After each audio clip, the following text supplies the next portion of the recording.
यह कहानी है मुस्कान की। मुस्कान एक खूबसूरत लड़की थी। उसकी खूबसूरती का चर्चा पूरे गांव में था। वह हर वक्त हंसती मुस्कुराती रहती थी, इसलिए घर वालों ने उसका नाम मुस्कान रख दिया था। मुस्कान के अब्बू का नाम जमाल था और उसने अपनी बेटी का रिश्ता अपने एक दोस्त के बेटे के साथ तय कर दिया था। घर में जल्द ही उसकी शादी की तैयारियां होने लगी। घर में सब बहुत खुश थे क्योंकि मुस्कान इस घर की सबसे बड़ी बेटी थी, इसलिए सब उसकी शादी की तैयारियां बहुत जोर शोर से कर रहे थे। जिस लड़के से मुस्कान का रिश्ता तय हुआ था उसे अभी तक मुस्कान ने देखा भी नहीं था और वह उन लोगों के बारे में ज्यादा जानती भी नहीं थी क्योंकि उसके माँ बाप ने यह रिश्ता तय किया था। फिर घर में शहनाइयाँ बजने लगी, पूरा घर सजा दिया गया था, एक खुशियों का सामान था। सारे मेहमान घर में आने लगे और फिर मुस्कान की शादी होने लगी। आज उसकी मेहंदी की रात। मुस्कान पीले रंग के जोड़े में बहुत खूबसूरत लग रही थी। वह सबसे हंस हंस कर बातें कर रही थी। फिर मेहंदी के बाद वह अपने कमरे में चली गई। तभी उसकी एक सहेली जोया उसके पास आई और कहने लगी, मुस्कान चलो, हम इस रात को यादगार बनाते हैं, तुम मेरे साथ चलो, हम उसी बाग में चलेंगे जहाँ पर हम बचपन में खेलने जाते थे। जोया मुस्कान की बचपन की सहेली थी। मुस्कान हैरत से कहने लगी, अरे जोया, आज मेरी मेहंदी है, मैं तुम्हारे साथ कैसे जा सकती हूँ? देखो घर में सारे मेहमान हैं। जोया कहने लगी, कुछ नहीं होता, देखो शादी के बाद तुम दूसरे शहर चली जाओगी और न जाने मेरी तुमसे मुलाकात होगी या नहीं। तुम मेरी बचपन की सहेली हो, मैं आज रात तुम्हारे साथ गुजारना चाहती हूँ, फिर कल तो तुम्हारी बारात है, तुम रुखसत होकर शहर चली जाओगी, प्लीज इनकार न करो। उसकी मिन्नत समाजत के बाद बालाखिर मुस्कान भी इस बात पर राजी हो गई कि वह जोया के साथ उसी बाग में जाए जहाँ पर वे बचपन में खेलने जाते थे, जहाँ पर एक झूला बंधा होता था और वे दोनों झूला लेने के बहाने दिन हो या रात एक दूसरे का हाथ पकड़े उस बाग में पहुँच जाती थी। बाग के पास ही एक नहर भी थी जो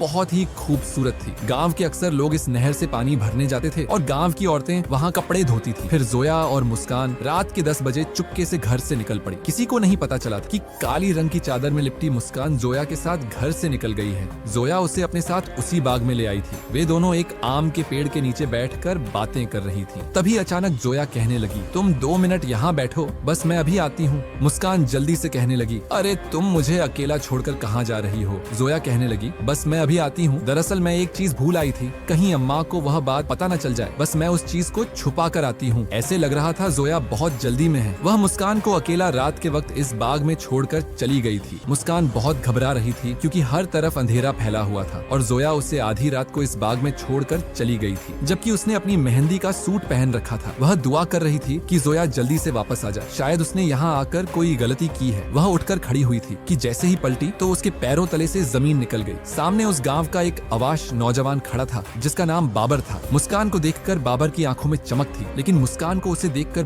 बहुत गुस्सा आया। तुम यहाँ क्या कर रहे हो? बाबर अजीब अंदाज में